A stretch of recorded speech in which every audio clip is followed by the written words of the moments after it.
Are you using Google Drive for your cloud storage? And if you are like me, is your Google Drive a complete mess? Hejsan hej! I am PixelPia, and today I want to take you on a first glance of Google Drive and how you can best organize it to keep it clean and easy to find things. But first, let's take a look at what Google Drive is. It is the cloud storage that you get for free when you sign up for a Google account. You get 15 gigabytes and you can upload all kinds of files to storage in your Drive. But the Drive also storage all the Google Docs, Google Sheets. Your email is counted in that account, and all the photos you have on Google Photos are included in those 15 gigabytes. If you should need more storage, there is an opportunity to pay for that on a monthly basis, and I will show you that a little later. Let's move over to my Drive and take a look. And here we are at my Google Drive at drive.google.com. Let's start by looking at the top here. We have settings. If you go into settings, first of all, you see your storage. And remember I said you get 15 gigabyte. As you can see, I have up to 200 gigabyte. And here is why you can buy storage. If I click on this, it will open a new tab, and to get 200 gigabyte, I have subscribed to this, and this is called Google One. It costs me $2.99 per month, but this is where you can add storage if you need to. Next is convert uploads. I have this checked, which means if I, for example, upload from my local computer a Word document, it will be automatically converted to Google Doc editor format. And since I use mostly Google Doc, that is suitable for me. I can change my language, and I have marked this offline. Create, open and edit your recent Google Docs, Sheets and Slides files on this device while offline. And then they have a little disclaimer here, not recommended on public or shared computers. Then you have the layout. You can have comfortable, you can have it cozy or compact. And then you can show suggested files on my Drive. And if I turn that on, you will see that the files I used, the latest file I have worked on, pops up here. And as you can see, I have 12 folders, a Swedish fika, creepy synth volume, and so forth. And you can see some of them has a little person on the folder here. That means that they are shared folders. Another thing you can do under settings is get backup and sync for Windows. And if you are on a Mac, you can get it for a Mac as well. Here you can download a Drive for your desktop. This works excellent when you have offline marked in your settings, and let me show you here. What that does, here is my local computer, and if I click on this PC, I have my regular hard drive, I have a DVD drive, I have two external drives connected, and then I have this virtual Google Drive. And if I click on that, I have my Drive, and then I have copies of everything I have on my Drive here on my local computer. And if I should be offline, I can go in here and work on any of these documents, and the next time I go online, it will sync this with my Drive in the cloud and update the documents I have worked on. I have also, as you see, two folders that I named shared and podcast shared documents.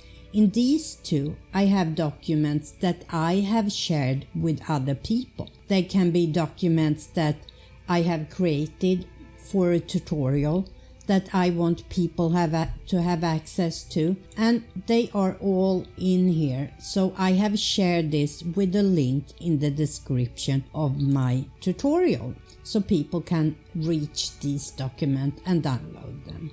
Shared with me are a bunch of documents that other people have done the same thing with, shared, and I have downloaded those. Recent is all the recent files I have worked with. Starred we will come back to in a little while. Trash, and as you can see here, items in the trash are deleted forever after 30 days, but I can also go up and empty my trash. And then we have storage again, and you can buy more storage from here. So how did I create all this to organize? And this is something I recommend that you do when you start using your drive. You go to New and you click Folder, and let's call this Test. And here you see now my test folder is here, and that's how I created all these folders. Under here I can also choose to file upload, and that opens my computer, and I can choose a file I want to upload to my drive. When I want to upload to a specific folder, I must make sure that I click on that folder. As you can see here, now I am in my test folder. So if I want to upload a file to the test folder, I go in here, I click upload, file upload, I choose the file on my computer, in this case a thumbnail.